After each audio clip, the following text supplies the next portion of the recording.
Salutations. Bonjour et bienvenue sur votre chaîne dédiée à la météo spatiale. Je suis votre guide à travers les humeurs cosmiques du Soleil.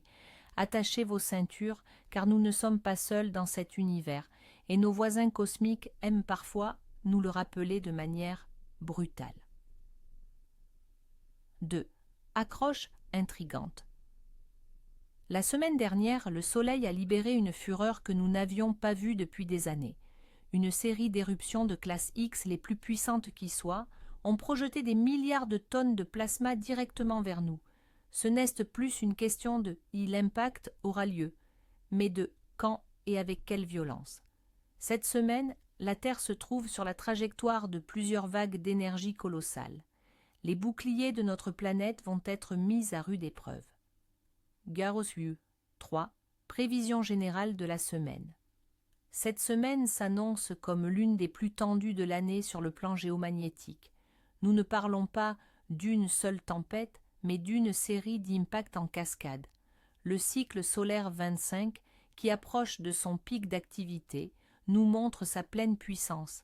Attendez-vous à une montée en puissance en début de semaine, un pic d'une intensité rare en milieu de semaine, suivi d'une période d'instabilité persistante. Le calme ne reviendra, espérons-le, que le week-end prochain. 4. Leçon scientifique courte. Alors, qu'est-ce qu'une tempête magnétique? Imaginez que le Soleil éternue. Ces éternuements sont des éjections de masse coronale, CME, des bulles de gaz magnétisées qui voyagent à des millions de kilomètres par heure. Lorsqu'elles frappent le champ magnétique terrestre, celui-ci se comprime et se déforme, comme une bulle de savon que l'on presse. Cette perturbation, c'est la tempête géomagnétique. Nous mesurons sa force avec l'indice Kp, qui va de 0, calme, à 9, extrême. Pour une vision plus globale, nous utilisons l'échelle G, de G1 mineur à G5 extrême, qui décrit l'impact potentiel. 9h05, calendrier des tempêtes magnétiques, bloc principal, lundi 17 novembre, le calme avant la tempête, l'avant-garde de la première éjection de masse coronale, issue des éruptions du week-end dernier, devrait atteindre la Terre. L'indice Kp montera doucement jusqu'à 3,4. Cesse le silence radio, le moment où l'on entend le vent se lever avant l'ouragan. Profitez de cette journée pour vous préparer. Mardi 18 novembre, le premier impact. La première vague frappe. Nous attendons l'arrivée de la CME issue des éruptions de classe X1.7 et X1.2. L'indice Kp devrait grimper à 5 voire 6 en fin de journée. Cela correspond à une tempête de niveau G1 à G2. Les premiers effets pourraient se faire sentir. Aurore boréale visible, plus au sud que d'habitude en France. Première micro-panne sur les réseaux de communication par satellite. Mercredi 19 novembre, le jour le plus dangereux. C'est le point culminant. L'éjection de masse coronale massive générée par la monstrueuse éruption X5.1 du 11 novembre est attendue en milieu de journée. Les prévisions indiquent un indice Kp qui pourrait atteindre 7 ou même 8, ce qui correspond à une tempête de niveau G3 forte à G4 sévère. À ce niveau, les conséquences sont sérieuses. C'est un véritable mur d'énergie qui s'abat sur nous. Les systèmes de navigation GPS pourraient devenir instables. Les réseaux électriques subiront des surtensions et les communications radio à haute fréquence seront probablement brouillées. Jeudi 20 novembre, l'onde de choc résonne. Bien que le pic de la tempête soit passé, la magnétosphère terrestre restera extrêmement perturbée.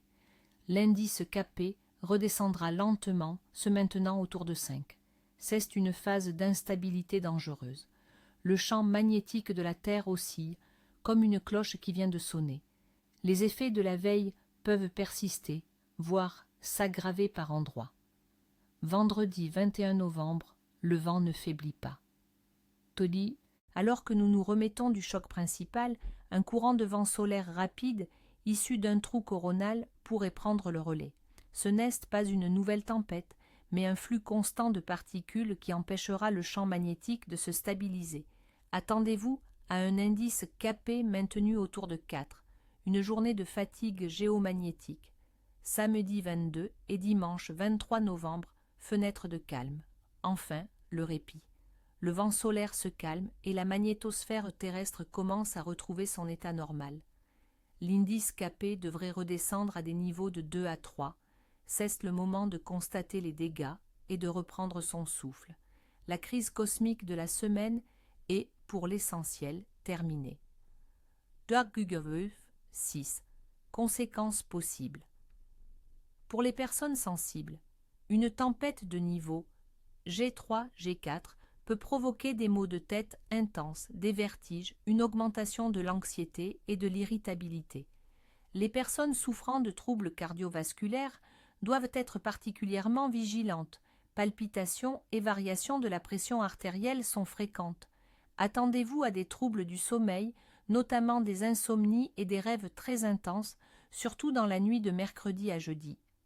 Pour la technologie, les systèmes GPS et GLONASS pourraient être fortement dégradés, avec des erreurs de positionnement de plusieurs mètres. Des pannes de courant sont possibles en raison des courants induits dans les lignes à haute tension.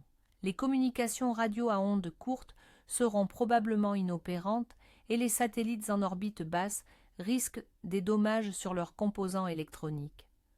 Barverbuller 7. Recommandations pratiques pour votre bien-être. 1. Hydratez-vous abondamment, surtout mardi et mercredi. 2. Évitez les efforts physiques intenses pendant le pic de la tempête. 3. Limitez la consommation d'alcool et de caféine. 4. Privilégiez une alimentation légère, riche en magnésium, légumes verts, bananes. 5. Si possible, prévoyez une séance de relaxation ou de méditation pour calmer le système nerveux. Pour la technologie et le quotidien, 1. Mercredi, ne vous fiez pas uniquement au GPS pour un trajet important. Ayez une carte ou un itinéraire téléchargé hors ligne. 2. Chargez vos appareils électroniques et vos batteries de secours à l'avance, en prévision de possibles coupures de courant. Darrecru.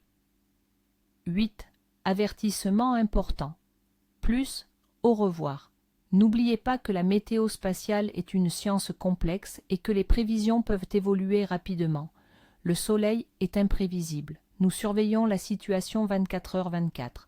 Pour des mises à jour en temps réel, abonnez-vous à notre chaîne et activez les notifications. Restez prudents, restez informés. À la semaine prochaine.